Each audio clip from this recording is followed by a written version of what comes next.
Right. ఇక SRTC వాళ్ళు మాత్రం ఆర్టీసీ మాత్రం కొత్త వినూత్నానికి, ప్రయోగానికి మాత్రం నాంది పలకబోతున్నట్టు తెలుస్తుంది. అదేందో ఒకసారి మీకు చెప్పే ప్రయత్నం చేద్దాం. బస్సుతో పాటే ఆటో ప్రయాణికులకు ఆర్టీసీ సరికొత్త సేవలు. ఇంటి నుంచి గమ్యస్థానం దాకా ఈ ఆటో జర్నీ. ఒకే టికెట్‌తో బుకింగు తొలుత జీహెచ్ఎంసీలో పైలట్ ప్రాజెక్ట్ అంట. అంటే ఒక టికెట్ బుకింగ్‌తో ఆర్టీసీ బస్సులో ప్రయాణించొచ్చు. అదే మాదిరి ఆటోలో కూడా ప్రయాణించే విధంగా టీజీఎస్ఆర్టీసీ మాత్రం కొత్త ప్రతిపాదకం తీసుకొచ్చినట్టయితే తెలుస్తుంది. ఇక జీహెచ్ఎంసీలో అంటే గ్రేటర్ హైదరాబాద్ పరిధిలో మాత్రము పైలట్ ప్రాజెక్ట్‌గా దీన్ని నాంది పలకడానికి చూస్తుందంట. అసలు ఏంది?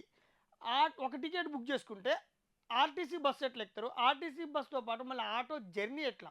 మనకిప్పుడు సాధారణంగా మనం ఇప్పుడు పోవాలంటే ఇప్పుడు ర్యాపిడో, ఊబర్ లాంటివి బుక్ చేసుకుంటే ఆటో ఇంటికి వస్తుంది, ఎక్కిపోతుంటారు. కానీ టీజీఎస్ఆర్టీసీలో ఎట్లా? మరి బస్సుకి దీనికి ఆటోకి ఎట్లా అటాచ్డ్ చేస్తారో చూద్దాం.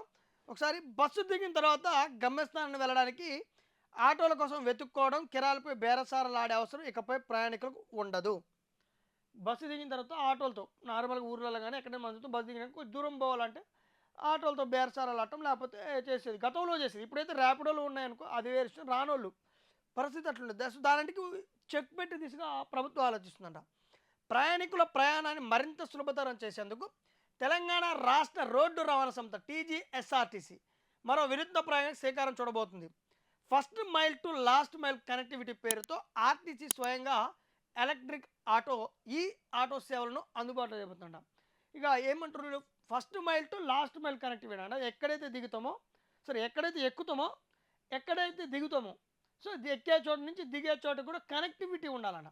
అంటే ఇప్పుడు ఫర్ ఎగ్జాంపుల్ ఇంటి ముందు నుంచి ఆటో ఎక్కితే టికెట్ బుక్ చేసుకొని బస్ స్టాండ్లో దిగి మళ్ళీ బస్ స్టాండ్లో బస్సు ఎక్కితే మళ్ళీ బస్ స్టాండ్లో దిగినాక మళ్ళీ అక్కడి నుంచి వేరే చోటుకి పోయేకాడికి ఆటో ఎక్కే విధంగా అంటే ఒక టికెట్ ద్వారా 2 వెసులుబాట్లు ఇస్తుందంట ఈ ఆటో.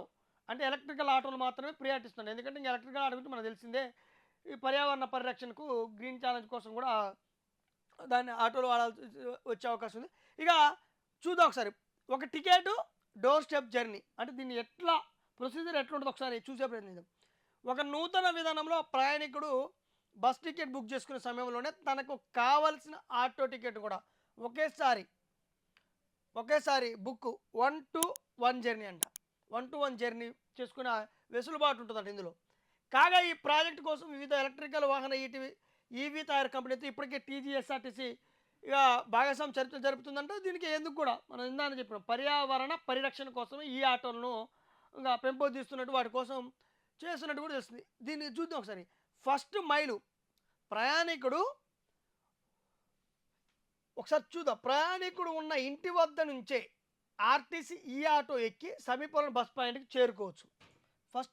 తర్వాత లాస్ట్ మైలు బస్సు దిగిన తర్వాత అక్కడి బస్ స్టాప్ నుంచి తను వెళ్ళాల్సిన చివరి గమ్యస్థానానికి డోర్ స్టెప్ ఈ ఆటో ద్వారానే సురక్షితంగా చేరుకోవచ్చు అంట.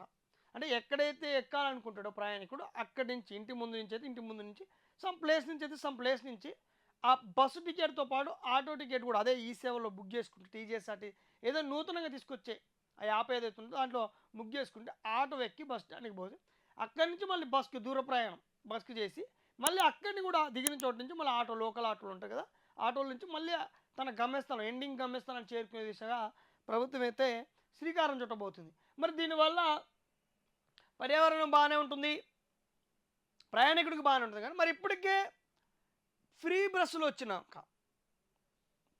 ఏదైతే వచ్చినాక ఆర్టీసీలో ఎక్కువ మంది ప్రయాణికులు ఆటోలు ఇప్పటికే ఆటో నమ్ముకున్న జీవన భృతి కోల్పోయినట్లు ఇప్పటికే పెద్ద ఎత్తున నిరసనలు ధర్నాలు చేస్తారు. అప్పుడు ప్రభుత్వం కూడా హామీ ఇచ్చింది వాళ్ళకి 12,000 ఏదో భృతి ఇస్తా అన్నట్లు, జీవన భృతి ఇస్తా అని. మరి అవి లేవు. కానీ ఇప్పుడు ఇవి తీసుకొస్తే మా పరిస్థితి అన్నట్టు కూడా ఇటు ఆటో డ్రైవర్లు మాట్లాడుతారు. అంటే ప్లస్లు ఉంటాయి, మైనస్లు ఉంటాయి ప్రభుత్వం ఏది తీసుకొచ్చినా. సరే ప్రభుత్వం అయితే మొత్తానికైతే ప్రయాణికాని ఆలోచన ధోరణిలో ప్రయాణికుని సురక్షితంగా, ప్రయాణికుడికి ఖర్చు తగ్గించే విధంగా, ప్రయాణికుని సమయం ఆదా చేసే విధంగా మాత్రం టీజీఎస్ఆర్టీసీ ఒక కొత్త వినూత్న ప్రయత్నానికి శ్రీకారం చుడుతుంది. మరి అది ముందు రోజుల్లో ఎలా ముందుకు పోతుంది? పైలట్ ప్రాజెక్టుగా జీహెచ్ఎంసీలో మొదలుపెట్టి నల్గొండ, కరీంనగర్, వరంగల్, నిజామాబాద్ వంటి జిల్లాల్లో మొదలెట్టాలనే అంటే ఖమ్మం లాంటి మేజర్ ఉన్నటువంటి టీజీఎస్ఆర్టీసీకి సంబంధించిన మేజర్ డిపోలు ఉన్నటువంటి చోట ఈ ప్రయత్నానికైతే శ్రీకారం చుట్టబోతున్నట్టు తెలుస్తుంది. చూద్దాం, ప్రభుత్వం కూడా మరి చూడాలి ఎట్లా ముందుకు పోతుంది. ఇటు ఆటో డ్రైవర్లని కూడా ఎలాగ సంతృప్తి పరుస్తుందనేది కూడా చూడాల్సి ఉంది.